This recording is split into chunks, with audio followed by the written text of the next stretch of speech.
Just like anybody else who loves music, I've got a back catalogue of gigs that I attended in the past. Some I can remember like they were yesterday, and others I can barely remember attending, and I haven't got a cat in hell's chance of telling you who the support act was. Hello, and welcome back to the Adrian Project. I'm Adrian, with a face for radio, and on today's episode, I'm going to give you my top 5 list of gigs that I have ever attended. So, cue the music.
At 5, it's Judy Zook on the Phoenix 2000 tour.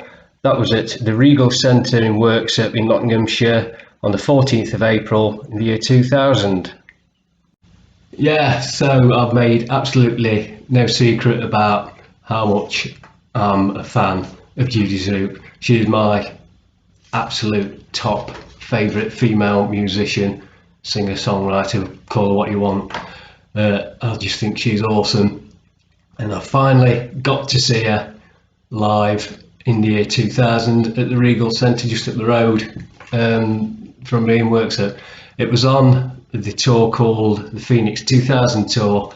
This was, I think it was cobbled together because she'd finally been given the rights back for the first 2 or 3 albums from Elton John's Rocket label, who owned the rights to her songs, and she'd finally managed to get the rights back.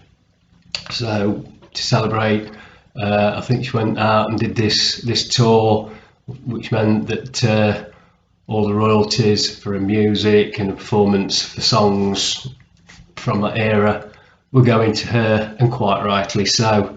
So like I say, I was over the moon that she was actually playing near me. Me and a mate went, and she was absolutely, truly awesome. If you want to see quality musicians at the top of the game, go and see Judy. This gig was absolutely no exception. There wasn't, as far as I can remember, I don't think there was a support act on. She did 2 sets, and I wish she'd have stayed on for twice as long. Absolutely brilliant. Like I say, it's the first time I'd seen her, and just to hear all the songs that I've been playing to death on the old hi-fi, to get them seen played live, it's fantastic. It's like an intimate setting. I'm not sure if it's still open, the Regal Centre. It's like a converted old cinema. I think there was only about 500-600 people in, which made it a bit more intimate. But it was absolutely fantastic, and I finally got to see Judy Zook play live. I've been to see her a couple of times since then, but that was my first time, so that is my number 5 choice. At 4, it's Metallica on their Master of Puppets tour. That was at Sheffield City Hall on the 18th of September in 1986. This was a truly awesome gig. As memory serves, I think James Hetfield had broken his arm skateboarding, so his guitar roadie was filling in his guitar parts, and he was absolutely awesome. He did a fantastic job. It freed up James Hetfield to be able to do a lot more wandering around the stage and react with the crowd. It was absolutely fantastic. The support band for this was Anthrax. That's when they were, I think, at the top of the game. It was, like I say, it was an awesome night. Thrash metal at its best. Now, two things that stick out for me in this for this gig was when I bought the program for it. Saw Metallica. This was the second time I'd seen Metallica, so I'd seen them 85 at Donington for the first time, and it wasn't too long after this gig that Cliff Burton was tragically killed. And it's always given me a bit of a chill, because on the tour program, the very last photo of the tour program, and Cliff Burton's eyes for some reason are blacked out. Now, I've always found that a bit eerie, right spooky. That total coincidence, obviously, but so I say, a bit spooky that. Also for the gig, I can remember my girlfriend at the time. She was pregnant with our first son, Michael, and she was in the mosh pit. And I can remember the St John's Ambulance people. They were having kittens because we were in the mosh pit. She didn't care. But had a great time. Metallica were truly awesome. They were fantastic. So were Anthrax. One of the best gigs I've ever been to, and that's why it's at my number 4 in my top 5 list. A night which is one of those that sticks with me now like it was last week. Absolutely fantastic. So there's my number 4, Metallica on their Master of Puppets tour. At 3, it's Iron Maiden on their Power Slave tour. That was at Leicester de Montfort Hall on the 20th of September in 1984. Yeah, the mighty Iron Maiden, the Power Slave tour. Absolutely the band at the top of their game. I don't think they've probably not even come close to being as good as they were on this tour. They've probably argued that they were of recent days and whatever, but I think this is when Iron Maiden were Iron Maiden. This is what I think of. You say Iron Maiden to me and it's the Power Slave album, the tour and everything that came along with it. I thought they were absolutely brilliant. The support band for that tour was Wasted. That was Pete Band's offshoot band after he'd left UFO for the umpteenth time. Now, I've always said that there were two support bands I've seen throughout the years that should have been absolutely worldwide acts, and they never got the chance. The first one was Heavy Petting, who I saw a couple of times supporting Ozzy Osbourne. They were brilliant. They should have been as big as Def Leppard in my book. They were awesome. It all went a bit sideways for them on the third album that they had out. I don't know what happened there, I don't know the history, but no, it didn't happen for them. And another band it didn't happen for was Wasted. They were fantastic, absolutely brilliant. Probably the best support band I've ever seen. In fact, I should say that there would be a lot of headlining bands wouldn't want them to support them because they just get blown off at stage all the time. Wasted were brilliant. Then of course on came Iron Maiden, and they just showed everybody how an heavy metal act and a heavy metal show should be done. It was brilliant. You got the stage show. If you've seen the Live After Death video, I think that's from America, but that's the show that we got. They were truly awesome. I say Maiden at the top of their game, totally untouchable at that time, absolutely brilliant. This gig, I say, it is one that stays in my memory now to this day, like it was last week. When they played Run to the Hills, I can remember looking around.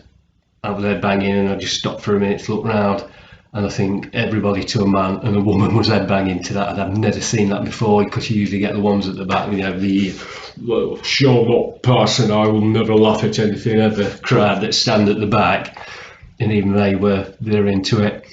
But what a phenomenal night that was. Absolutely fantastic. One of my favourite gigs of all time, and that's why it's at my number 3. At 2, it was the Monsters of Rock Festival at Castle Donington on the 18th of August in 1984. This is when the Castle Donington Monsters of Rock Festival was the festival to go to. All this download and doing it for 97 days, I don't know why. They should just kept it to one day, and it was absolutely brilliant. And look at this, I've still got my ticket, and I don't know if you can see that, but for a whole day's entertainment, £11. You can't even get to see an unsigned band for £11 these days. And what we got there, in my view, my humble view, I think it's been the best Donington lineup ever, including download and whatever you want to call it now, when they're having bloody dance acts on like Project. Why the hell Prodigy? They're a dance act. Their fans hate metalheads. It was their fan base that had, go around beating goths up because they look different, and there they are on stage headlining where the likes of Metallica and Slayer and Anthrax should be. But that's an argument for another day. But this day, 1984, absolutely awesome. One of the main things that stick in my head was how hot it was. Anybody that was there will tell you it was stifling. It was absolutely unbearable at times. It sort of got back about 2-3 o'clock in the afternoon. You couldn't breathe. The air was thick and heavy, and it was absolutely sweltering. But we didn't care. Earlier in the day, the bus we were on got stuck in traffic, so we missed Motley Crue. Now, Motley Crue was supposed to have come on at 12:30 to start the day off. Decided they were going to come on at 12 o'clock. So a lot of people missed Motley Crue that day, and I know a lot of people were pissed off about it.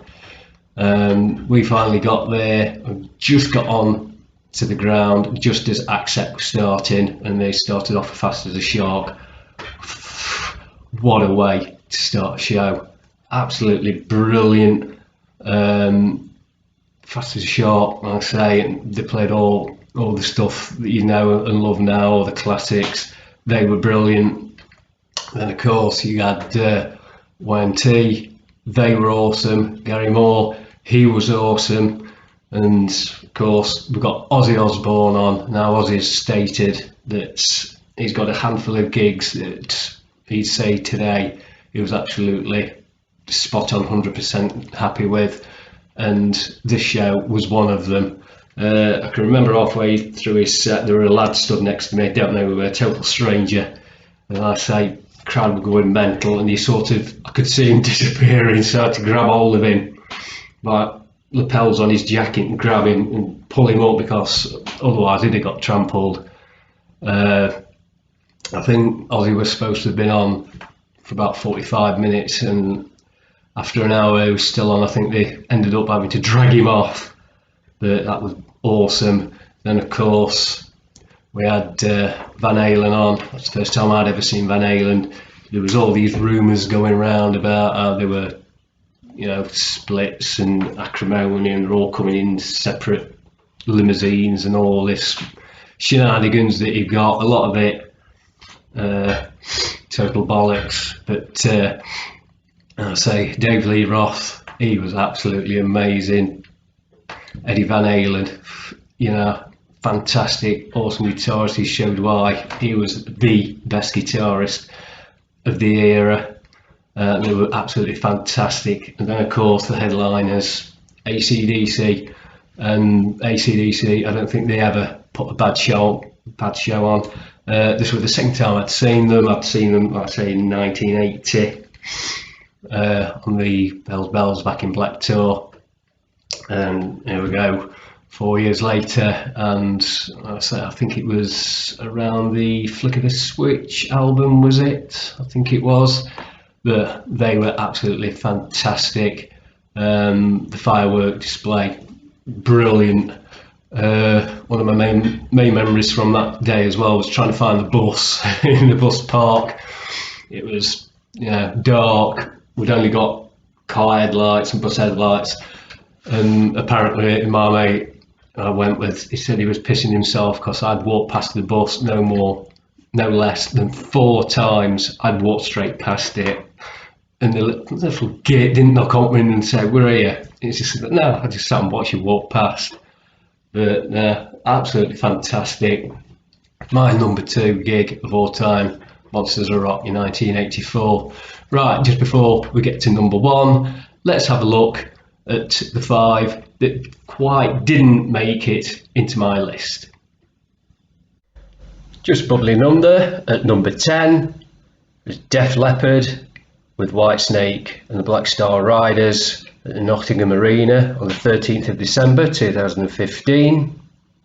At number 9 was a Hard Rock Hell New Wave of British Heavy Metal 2-day festival on the 2nd and the 3rd of December 2017 at the O2 Academy in Sheffield. At 8 was AC/DC and the Back in Black tour at Leicester de Montfort Hall. That was on the 21st of the 10th, 1980. At 7 was Black Sabbath on their Heaven and Hell tour. That was at Stafford Bingley Hall on the 25th of January 1981. And at 6, Judas Priest on their Screaming for Vengeance tour at Leicester de Montfort Hall on the 20th of the 12th, 1982. And at number 1, my all-time favourite gig was Motorhead at Queen's Hall, Leeds on the 28th of March 1981. Of course, had to be Motorhead, and this gig was very, very special for me because this was the first time I actually got to see Motorhead.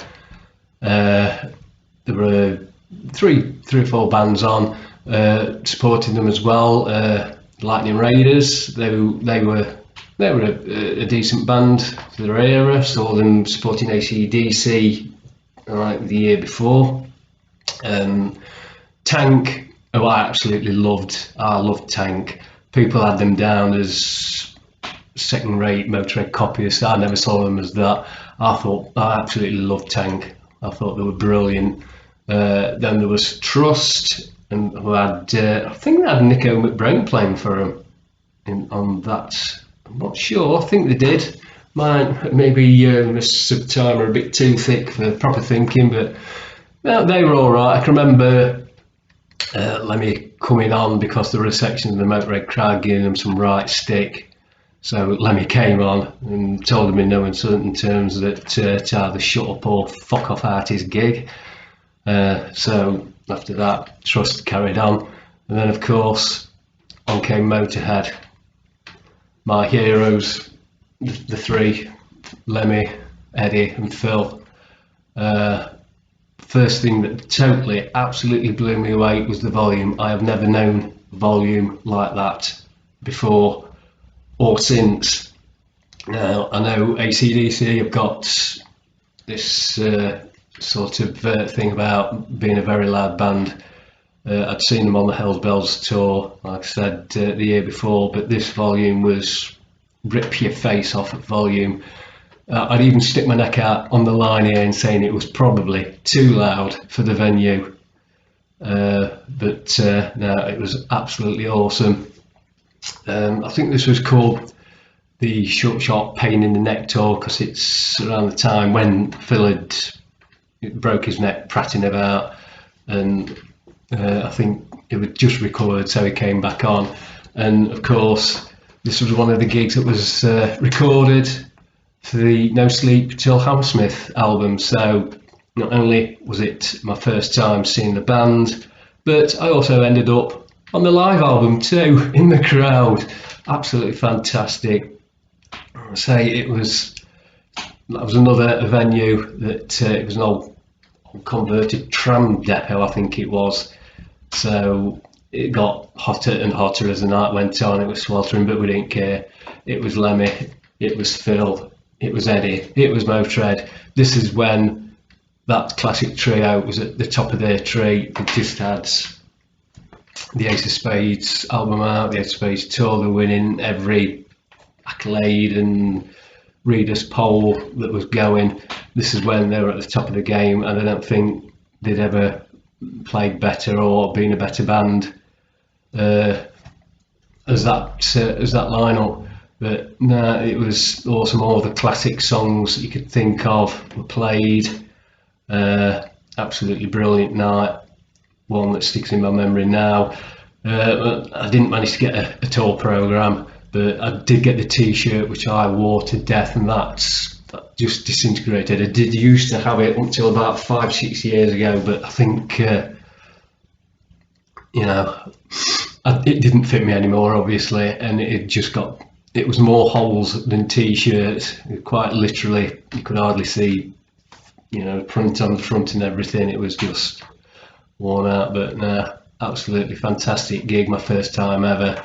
It's one that's going to stick with me for the rest of my life, that gig will. I can also relive it on the No Sleep Till Hammersmith album as well, and like I said, that will be and always will be my number one favourite gig of all time. And there we have it, my top 5 gigs, well, top 10 if you include the ones that are bubbling under. So I say, I've been to that many gigs, there's a lot of them I just can't remember. They blur from one into the other. I know I went through a phase in the 80s, it was sort of like a gig every week. Just times I was going to 2 gigs a week, that's where all my money went. So, I have friends now saying, can you remember I went to this gig? Oh, did I? Was I there? It's the mist of time and everything, but they're my top 10. Would they change any at all? I don't know.